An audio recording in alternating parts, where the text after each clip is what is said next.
Our organisation is called MESCH, and we help people outside Australia. The people in our group are school teachers and doctors.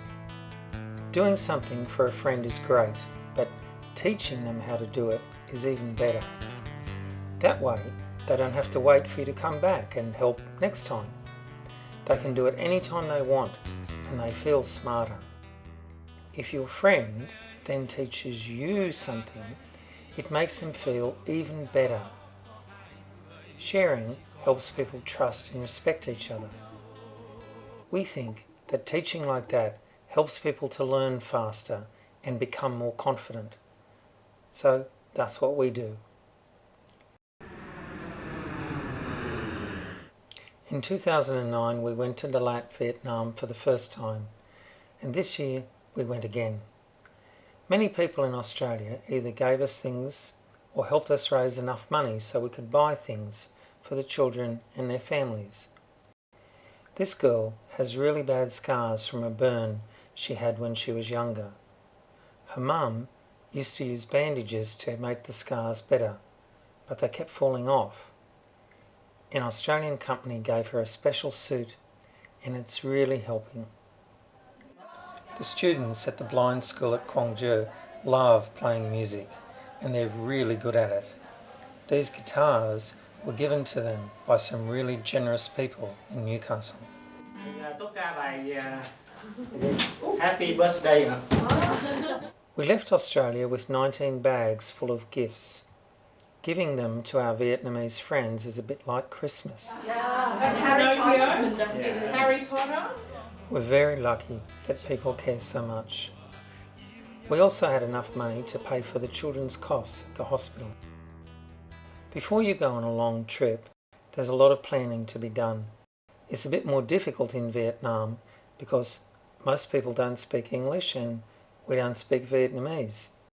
This year, Yep, Loi, Lena and Phu helped at the schools, and Hoi and Lily helped at the hospital, interpreting what we said in English into Vietnamese so people could understand it. Then everything had to be translated back to us so we could understand what the Vietnamese people wanted to say. This is a very long way to have a conversation. This year, Stephanie, Jill and I worked together. The Gwangju Blind School is not very comfortable or safe. The government has decided to build a new place with 3 stories. I think this might be difficult for blind people. Many of the students learn to play music or do massages. That's because they can do these jobs without being able to see. Mr. Chung is the principal of the school. He really wants us to continue teaching English to the students. He knows English is hard to learn, but he also knows that people who can speak English get paid more, and it's easier for them to get jobs. We tried to make learning English fun by playing games. 1, 2, 3, 4, 5. Head and shoulders, knee and toe. snake. Snake. Good. He's got a good Australian accent. Simon says, put your hands on your head. Touch your head. We finished up each day with everybody singing in both Vietnamese and English.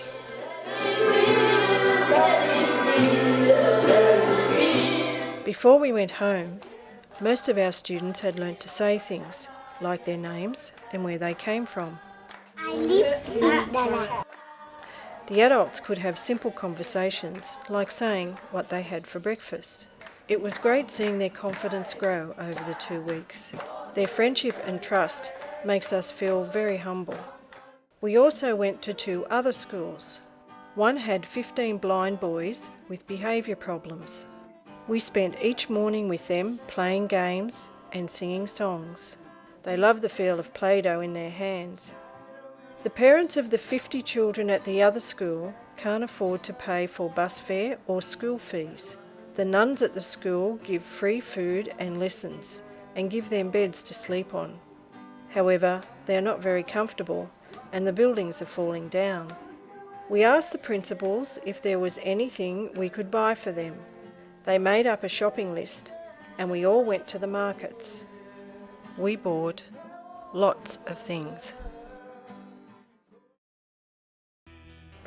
About a week before we arrive at the hospital, Dr. Tien sends us an email with the names and ages of the children he thinks might need help. Many of them live a long way away and it's really hard to get from their place to the hospital. We saw 105 children and their families.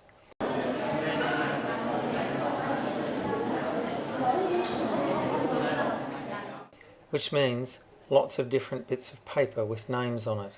It's a bit like homework. We're really happy when we finally agree on who's going to have an operation. 28.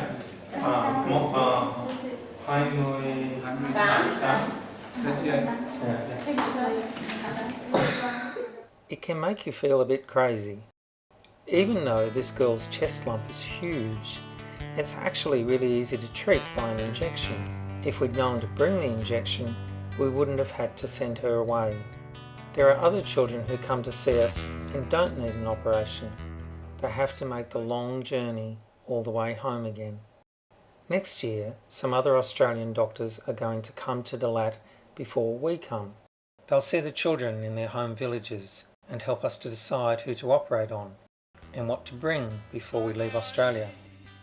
We operated on about half of the 105 children we saw. Sometimes weird things would happen.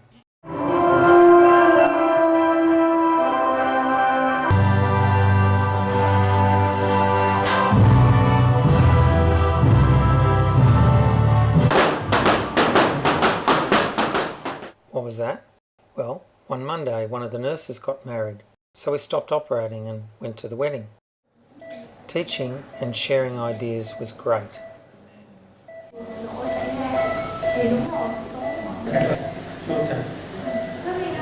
Sometimes we'd use books to explain what had happened or what we were going to do. Everyone kept asking questions until they understood. With so much sharing going on, sometimes that got a bit noisy.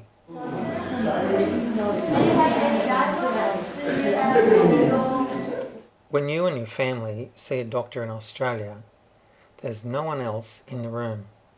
In Vietnam, it's a lot different. Anyone who happens to be around, including people just wandering around the corridor, gets to hear what's being said and look at the child's operation. No one seems to mind.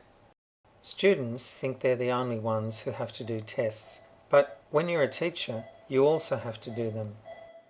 Our test at the hospital was to see how well we'd taught the two things from last year. Luckily, we passed. The local doctors were still doing the operations we'd taught, and the parents were still able to be with their child when they went to sleep.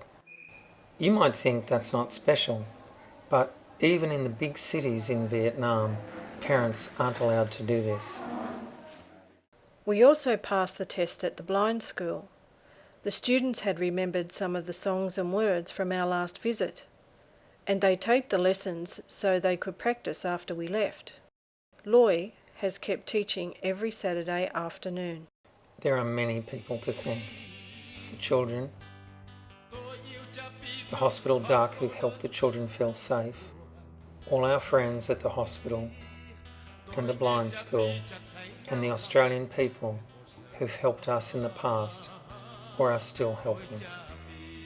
Most Vietnamese people are poor.